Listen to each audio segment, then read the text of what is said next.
Welcome to Tsukumomono Groceries. We've got everything you need. Can I help you find something? Or perhaps there's something you want to inquire about? Ah, so you're friends of Kurosawa, I take it? Perhaps you're here to pay off his debts. Whoa! Let's not get ahead of ourselves. We're just here to learn where they all came from. How did Kurosawa end up owing you so much money? Did he buy anything super expensive here? Let me think. Kurosawa would come regularly to purchase large quantities of foodstuffs. He'd always put the payment on his own account. However, the price of provisions began to skyrocket recently, and his salary was no longer enough to cover the cost.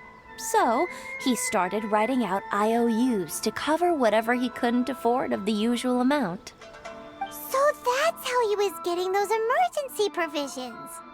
But why did he have to purchase a usual amount? If the prices increased, couldn't he just buy less? Well, if you think about it, the citizens receiving the emergency provisions must have been carefully calculating how much they needed to sustain them each time. Kurosawa thought that it would be quite the disappointment for them if they found they didn't have enough, especially after such long and careful planning. So he deemed it necessary to take on the debt rather than let the people down. Wow. Kurosawa was purchasing all the emergency provisions at his own expense. And no one ever appreciated what he did. They just complained and held him accountable. People's attitudes will always reflect their circumstances. In the face of hardship, nobody cares to think twice. If you ask me, had Kurosawa told everyone the truth about the supplies from the start, then there wouldn't be such a severe backlash now. Of course, I'm sure there would still have been some unrest. What he was doing was truly a thankless deed. As for why he chose to spend his own money on emergency provisions and never tell anyone, I'm still not too clear myself. If you're still curious, why don't you go ask him yourself? I see. That reminds me, it seems that his vision was recently confiscated. Most unfortunate. If he doesn't clear the debt on his name, he'll have no choice but to sell that sword that is so dear to him. Sword? What sword? Oh, didn't he tell you? He possesses a very valuable blade. He's carried it for years now. I've asked him about its origins. He told me that it was a gift from his father, that it was too precious to sell. In hindsight, I regret that I never made an offer on it. Everything has its price, at least that's what I think. Why don't you ask him about the sword yourself? Perhaps it'll even provide you with the answers you're looking for. Oh, but before you go, if you would kindly settle today's bill. But we didn't buy anything! Information is also a kind of commodity, wouldn't you agree? Don't worry, I won't charge much for information about Kurosawa. Nothing we ever discussed was explicitly confidential anyway. Oh, let me think. 2,000 mora should be a fair price. At least we now know where the emergency provisions were coming from. Plus, we found out that Kurosawa has a priceless sword in his possession. Let's go talk to Kurosawa again and see if he can remember anything.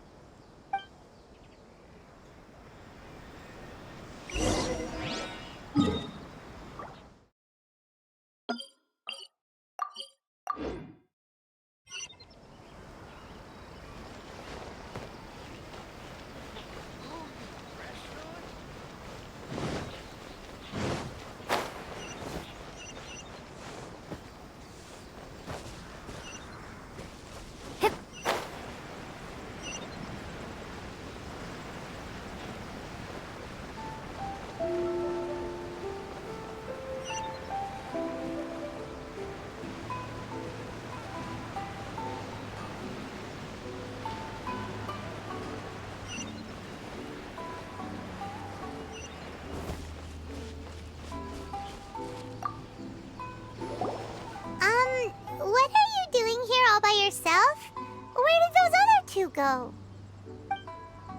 I presented them with a choice. Either they left or I drew my sword. They left. It turned out to be a real time saver, actually. Perhaps I should start using it more often. Did you manage to track down the treasure hoarders?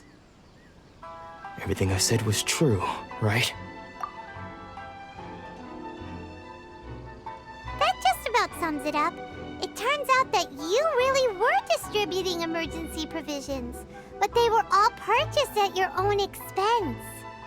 Strange. Is that really the kind of person I was? I don't really have any such recollection. Even after all you've told me, I still don't remember anything.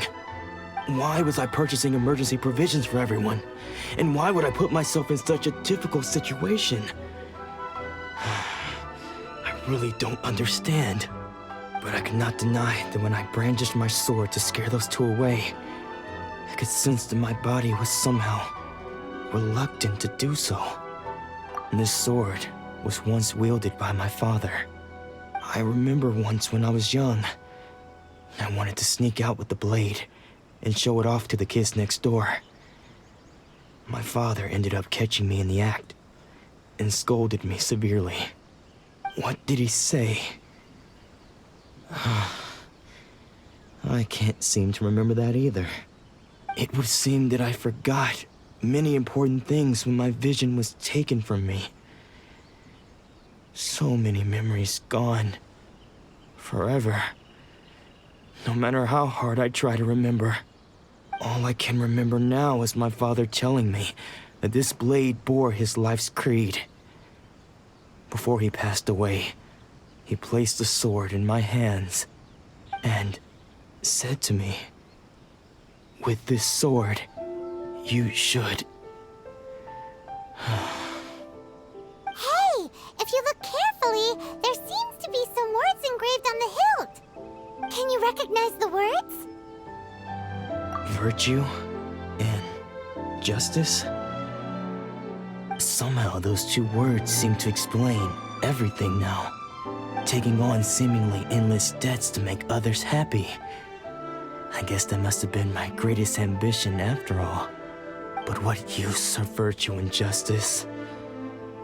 I purchased the provisions for those in need. And look how things ended up. The Tenryo Commission seized my vision.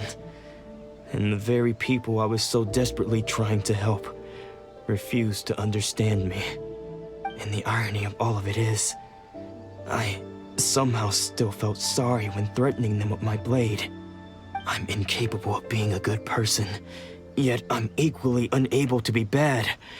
I don't know what to do with myself. Yet another troubled soul. When we get the chance, let's speak to Toma about Kurosawa's debt. The Yashiro Commission would surely help cover his expenses.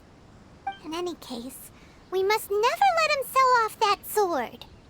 Yeah, seems like losing all ambition is a terrible experience. Fortunately for us, you don't have a vision. Let's go find the next poor soul. Still okay?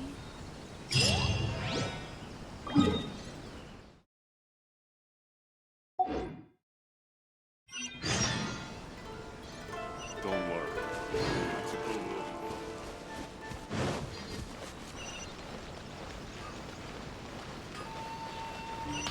Okay.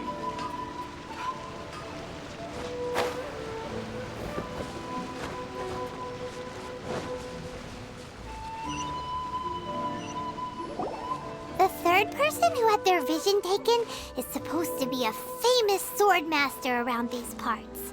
Paimon heard that he's the present-day master of Meikyo Shisui art. Sounds pretty impressive. This is his dojo. Luckily, there's some people around. Let's go talk to them. Nanako, don't worry. Sensei will be fine. Those thugs that challenged the dojo were strong, but he fought them all off in the end, didn't he? Maybe, but I'm still worried about him. Things have gotten dangerous before in the past, but it's never shaken him. This time, though... It's just because he's been possessed, that's all. Once the exorcism has taken place, he'll be right as rain in no time. Hey there! Did something happen? Who are you? I don't care whether you're trespassers or just here to harass us while Sensei is impaired. Get out of here immediately! Don't make me draw my blade, or you won't live to regret it. No! You got it so wrong! We just came here to, Disciples? Yep. We've heard all about the mighty master of Meikyo Shisui art. It's the whole reason we came all this way, to seek him out and ask him to train us. But then we got here and overheard you talking about how he got possessed or something? From the way you're dressed, it doesn't look like you're from around here. Please, accept my apologies. We've had so many people trying to cause us trouble recently that we're on high alert. You haven't arrived at the best of times, I'm afraid. Sensei got possessed recently, and he's still recovering. He's not able to take on any new disciples for the time being. I see you are earnest in your pursuit. Okay, how about this? My fellow disciple Nanako and I will explain Sensei's situation to you in a little more detail. Then you can decide whether to stay or to leave. Sensei's name is Domon, a name I'm sure you've already heard. Though self-taught, he mastered the art of the sword to a high level. He then proceeded to defeat many other prominent sword masters, never losing a single fight. He once said that his goal was to become the best sword master in the world. And so, even while training us, he continued to hone his own art. His fervor truly inspired us, and we trained hard, determined to keep up with him. But then... Not long ago, Sensei had his vision taken away. He hasn't been the same since. He says the strangest things over and over, and he refuses to let us train.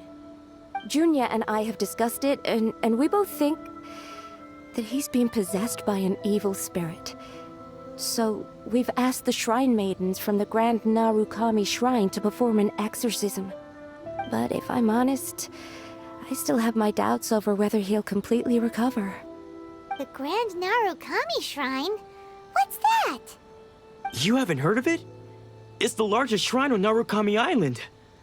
The head shrine maiden is reputed to have very close ties with the almighty Shogun herself. Not that we'd have any means of involving the head shrine maiden, of course. But even one of the ordinary shrine maidens from the Grand Narukami Shrine would have clear power and authority to perform an exorcism. So don't worry, Nanako. Sensei is going to be just fine. The exorcism will take place this evening. You're both more than welcome to come and watch if you're interested. So, losing your vision can cause possession? Guess we should come back this evening and see for ourselves.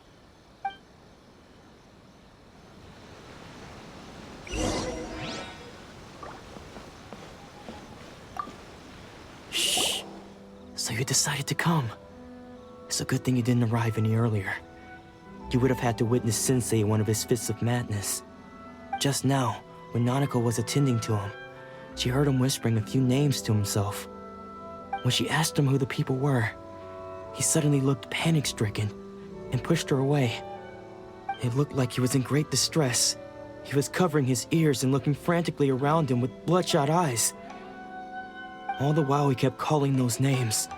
Some of them we knew, others we didn't recognize. But they all seemed to be the names of sword masters he had defeated in the past. One of them was Anzai. He used to be a fellow disciple of Sensei's, his senior, in fact. But Sensei defeated him in a duel many years ago, and he has been a wanderer ever since. Sensei wouldn't stop calling his name. Thankfully, the Shrine Maidens managed to subdue him, so the exorcism can finally continue. The ritual has now begun. All we can do is patiently await the result. Here's hoping Sensei will be back to his normal self very soon. Please, excuse me for a moment while I fetch some water. If he wakes up, he is sure to be thirsty.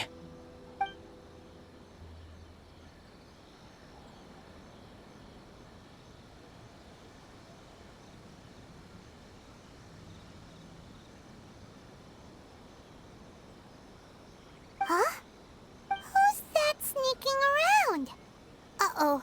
Could they be here to mess up the exorcism? We won't let them get away with it. Come on, let's go after them.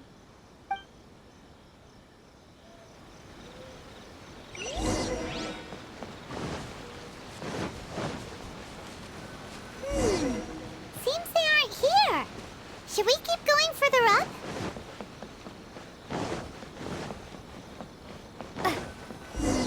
Is this definitely the right place? Let's look a little further up.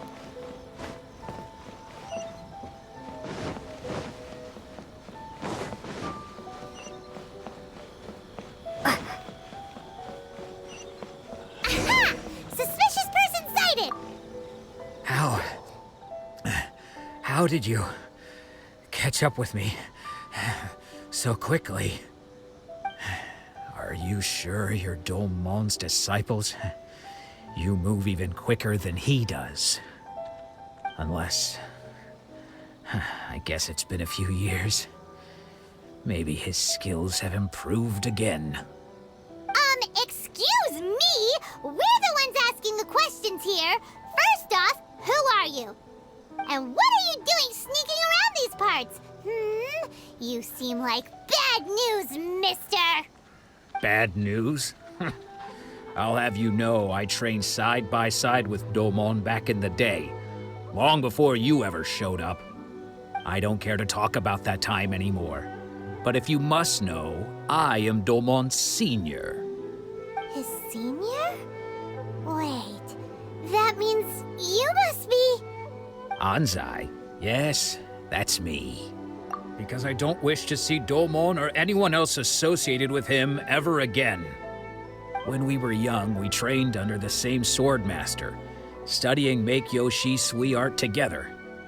I had begun training 5 years before him, and everyone looked up to me as a steady and dependable older disciple. Practitioners of Make-Yoshi Sui art seek to achieve stillness of mind, freedom from all agitation. So the majority of disciples are indifferent to rank and reward. I was no exception. But Domon was different. The first thing he did when he joined was go straight to our sensei and ask him, with a beaming smile on his face, how to become the best in the world. Sensei scolded him and told him that the art of the sword should not be used for such vain ends. Sensei said that coveting the title of the best swordmaster, barely days into his training, showed that he had a fickle mind, and that this would impede him from ever mastering the blade. I thought so too at the time, but Domon began making swift progress in his training, and even started catching up with me.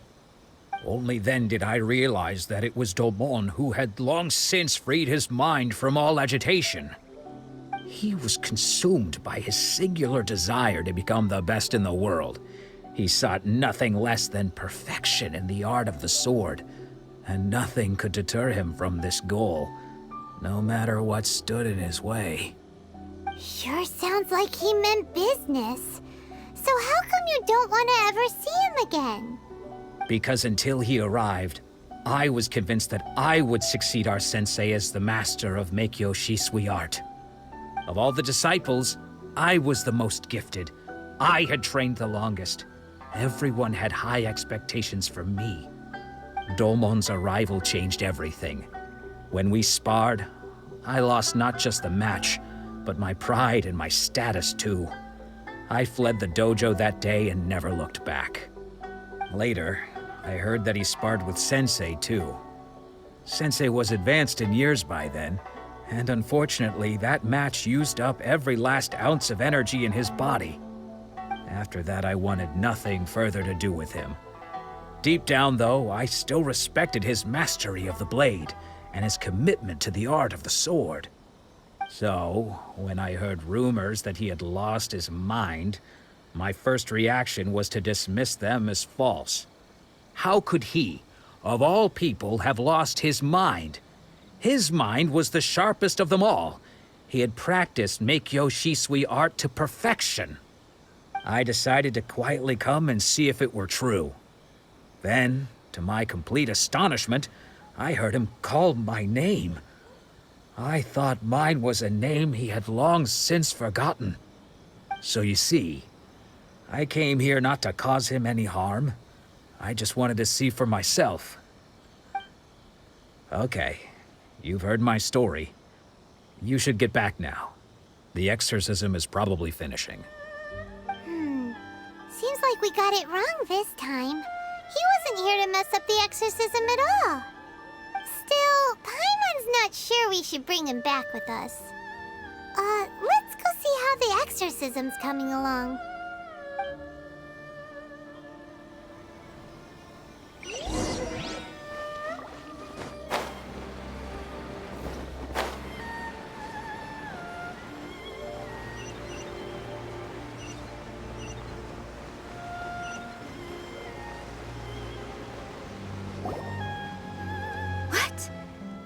You're saying he isn't possessed?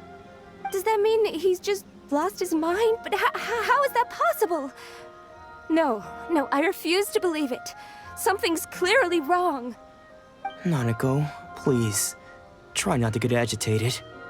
I am sorry. With what powers I have, I can find no sign of any malignant spirit having possessed Domon. But spirits may take a myriad of forms in this world, many of which I cannot claim to have witnessed myself. Thus, I dare not rule out possession with complete certainty. And all is certainly not lost, for I received word not long ago that Lady Yai has taken an interest in your sensei's case. Lady Yai? Is that the same Lady Yai that I think you mean? The head shrine maiden of the Grand Narukami Shrine? That's wonderful news! Then Sensei will be sure to recover. Correct. Lady Yai is most knowledgeable indeed, and has abundant experience in the exorcism of evil spirits and aversion of great calamities. I am unable to say for certain whether an evil spirit has possessed your sensei, but Lady Yai can give a conclusive verdict. Excuse me, Miss Inagi, but I must ask, should we prepare a greeting gift for Lady Yai? That won't be necessary. All that is required of you is your timely arrival at the Grand Narukami Shrine. Lady Yai does not like to be kept waiting. I must leave now, but we will meet soon at the shrine. I wish Domon a full and speedy recovery. Who'd have thought Lady Yai herself would have taken notice of our sensei's case? Do you mean to say that Sensei isn't renowned enough to deserve Lady Yai's attention? No, that's not what I meant at all. You misunderstand me. I just mean this is Lady Yai, the head shrine maiden.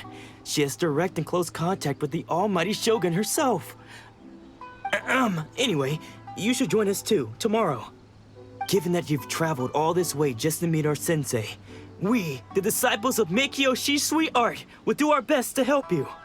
Sure! After all, everyone seems pretty excited about Lady Yai. We're curious to meet her too. Who knows? Maybe we'll be able to find out a thing or two about the Raiden Children from her.